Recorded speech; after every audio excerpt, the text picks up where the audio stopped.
გამარჯობათ მეგობრებო, მე ვარ ეკატერინა ესებუა, ბლოგერი, ჟურნალისტი და ფოტოხელოვანი. მეოთხე წელია უკვე რაც ვაშუქებ ქართველი ემიგრანტების კულტურულ და ბიზნეს სიახლეებს ნიუ-იორკში. ბევრი თქვენთაგანი ალბათ ფოტო და ვიდეო სიუჟეტებით მიცნობთ, თუმცა საქართველოში მრავალი წელი ვიმუშავე ჟურნალისტად სხვადასხვა ჟურნალ გაზეთებში და ჩემს საკუთარ ჟურნალსაც გამოვცემდი სახელწოდებით ბუმერანგი. ჩემს საქმიანობას შტატებშიც ვაგრძელებ და დღეს სტუმრად ვიმყოფებით იურიდიული ფირმა გაბრიელის ბრუკლინის ოფისში, რომელიც კონი აილენდ ავენიუზე მდებარეობს. ბევრი ქართველი ემიგრანტი ცხოვრობთ აქ ბრუკლინში და ალბათ ძალიან კომფორტულია მისადგომად ეს ადგილი ჩვენთვის. ჩვენს წინა სიუჟეტში უკვე ვისაუბრეთ ამ წარმატებულ კომპანიაზე, რომელიც 20 წელზე მეტია მარკეტზე მოღვაწეობს და სადაც 200-მდე პროფესიონალი არის დასაქმებული. ფირმა გაბრიელის სათავო ოფისი ლონგ-აილენდზე მდებარეობს. ასევე აქვს ოფისები მანჰეტენზე, ბრუკლინში, κουინსსა და ბრონქსში. აქ თქვენ ზარებს ქართულად უპასუხებენ ნებისმიერ დროს 24 საათის განმავლობაში. წინა სიუჟეტში ასევე განვიხილეთ ისეთი საკითხები, როგორიცაა თუ როგორი დაზიანების შემთხვევაში უნდა მივმართოთ იურიდიულ კომპანია გაბრიელს, რათა ფულადი კომპენსაციის მიღებაში დაგვეხმარნონ.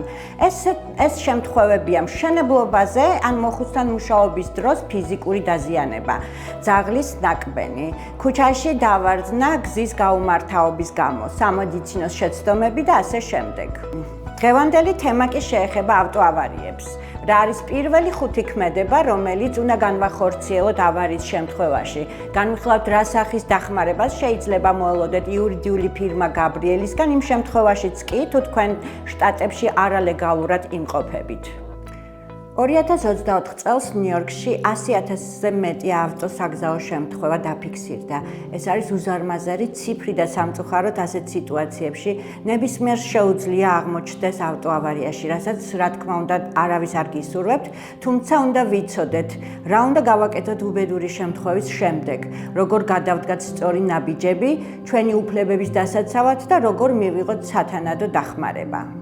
ამ მნიშვნელოვან საკითხებთან დაკავშირებით ჩვენ მივმართეთ მარიამ კოპალეიშვილს, რომელიც იურიდიული ფირმა გაბრიელის პარალეგალია.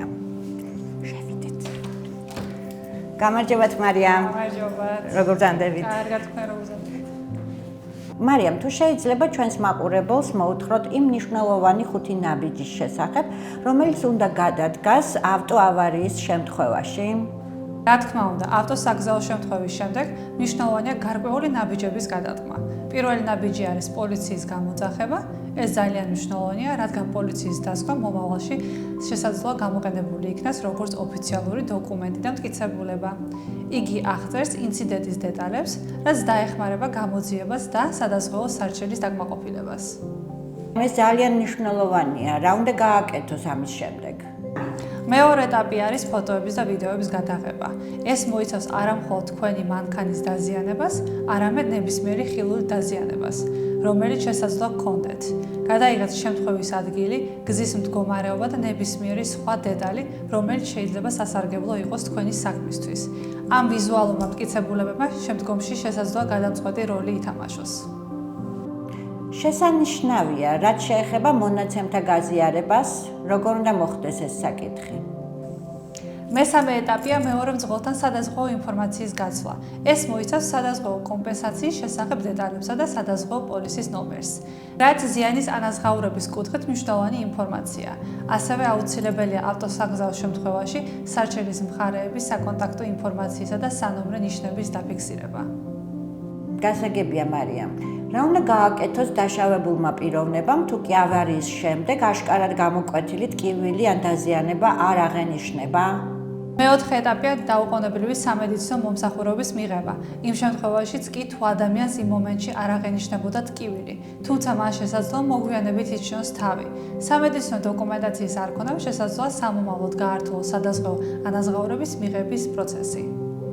გასაგებია მარიამ, ესე იგი ეს ნაბიჯი, ანუ ექიმის ვიზიტი ძალიან მნიშვნელოვანია თქვენი ჯანმრთელობისა და უფლებების უზრუნველსაყოფად. რაც შეეხება იურიდიულ დახმარებას, საჭიროა თუ არა დაზარალებულმა გაიაროს კონსულტაცია პროფესიონალ იურისტთან? მეხუთე ეტაპია პერსონალურ იურისტთან კონსულტაცია. ამ მხრივ საუკეთესო გადაწყვეტილება სანდო და გამოცდილ იურიუსთან კომუნიკაცია, ვისაც მსგავს кейსებში აქვს გამოცდილება. გაბრიელის იურიდიული კომპანიის ადვოკატებს აქვთ სათანადო გამოცდილება, რომ გაგიწიოთ საჭირო დახმარება და უზრუნველყონ თქვენთვის მაქსიმალური კომპენსაციის მიღება. მათ კარგად იციან საჭირო დოკუმენტებთან მუშაობა და ყველა ის ნაბიჯი, რაც თქვენ кейსი ეფექტურად მართვის უზრუნველყოფს. გმადლობთ მარიამ ასეთი სასარგებლო რჩევებისათვის. მას ასე მეგობრებო, დაიბნევით და გახსოვდეთ ის ქმედებები, რომელიც აუცილებელია გადადგათ ავტოავარიის შემთხვევაში. ესენია პირველი, პოლიციის გამოძახება, მეორე, ფოტო-ვიდეო მასალის გადაღება, მესამე, სადაზღვევო ინფორმაციის გაცვლა, მეოთხე, სამედიცინო მომსახურების მიღება და მეხუთე, იურისტთან კონსულტაცია. მეგობრებო, ახლა როცა იცით რა ნაბიჯები გადადგათ უბედური შემთხვევის შემდეგ, მნიშვნელოვანია გახსოვდეთ, რომ სამართლიანობისთვის ბრძოლა ყოველთვის შესაძლებელია. და ამაში დაგეხმარებათ იურიდიული კომპანია გაბრიელი. გარეკეთ ნომერზე 212 780 90 90. თქვენ აქ მოგემსახურებიან 24 საათის განმავლობაში ქართულ ენაზე. დღეს ამით გემშვიდობებით. მომავალ შეხვედრამდე.